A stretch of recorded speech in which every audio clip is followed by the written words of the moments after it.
में विचलित नहीं होना चाहिए। ब्रह्मा जी इस श्लोक के अंदर विशेष करके देखो 3 शब्द हैं। सबसे पहले बात तो सुसमीक्षमाण, अर्थात हम हमेशा ये चिंता करते हैं कि भगवान हमारे ऊपर कृपा नहीं कर रहे, भगवान की कृपा नहीं हो रही। अरे भैया, भगवान तो कृपा करे हुए हैं।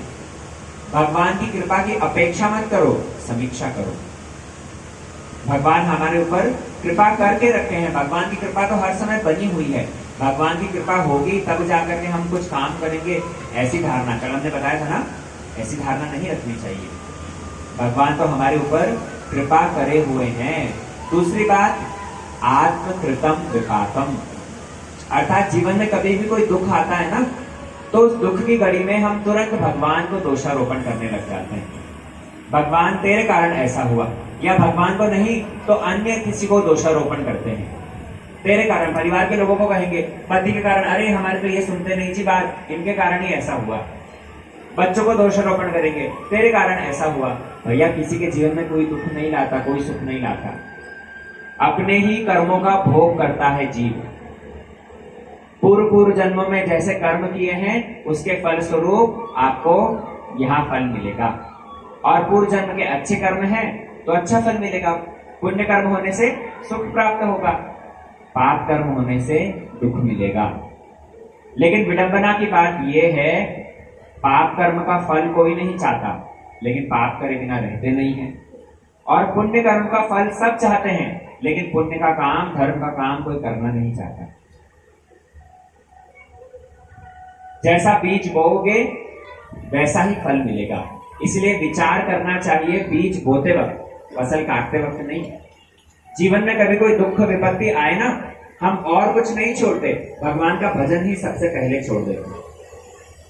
जीवन में कभी भी कोई परेशानी आए तो सबसे पहला काम तो क्या करेंगे, दूसरों पे दोषारोपण।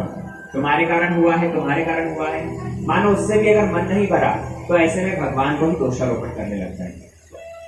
और भगवान को दोषारोपण करने के बाद में भी मन नहीं भरा तो थोड़ा बहुत जो कुछ कर रहे थे ना, 2-4 माला घिसते थे, वो भी टांग दी माला खूंटी पर, इतनी माला करी जी, इतनी 11 करी, ये भगवान तो भाटा है, पत्थर है, किसी काम का नहीं करनी ऐसे पत्थर की पूजा, छोड़ देंगे। इसको कुछ करना था वो भी छोड़ देते हैं। ऐसा आचरण करना ठीक नहीं है।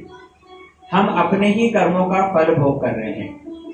हमने अच्छे कर्म किए होंगे तो अवश्य ही जीवन में सुख मिलेगा, और बुरे कर्म करोगे तो जीवन में दुख आएगा ही आएगा। ये दुख और सुख तो चलता रहता है भैया, लेकिन भगवान का भजन जैसे ना छूटे। भगवान का भजन ही जीवन में सबसे मूल्यवान वस्तु है, वो नहीं छूटना चाहिए। जीवन में हर चीज छूट जाएगी, लेकिन भगवान का भजन नहीं छूटना चाहिए। जब भी जीवन में कोई परेशानी होती है, हम खाना नहीं छोड़ेंगे, बराबर चलेगा खाना।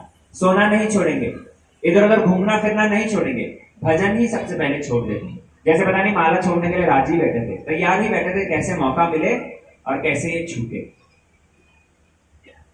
ऐसा करने से बात नहीं बनेगी। ब्रह्मा जी कह रहे हैं आत्मकृतम विपाकम, अपने ही कर्मों का फल है, इसलिए बिना किसी को दोषारोपण करे उसे भोग लो।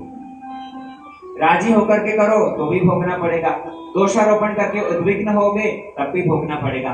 कर्म फल तो अवश्य में वो भोक्तव्यम, शुभ अशुभ कृतकर्म। अपना जो कर्म फल है उसको भोगना ही पड़ेगा। इसलिए क्या करो, भगवान पर विश्वास रखो। हृदवाद वपुभिर विदधन नमस्ते, हृदय से, वाणी से, शरीर से भगवान के नतमस्तक हो जाओ, शरणागत हो जाओ।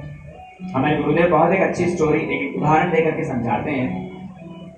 आप लोग प्रश्न कर सकते हैं कि बाबा हमने तो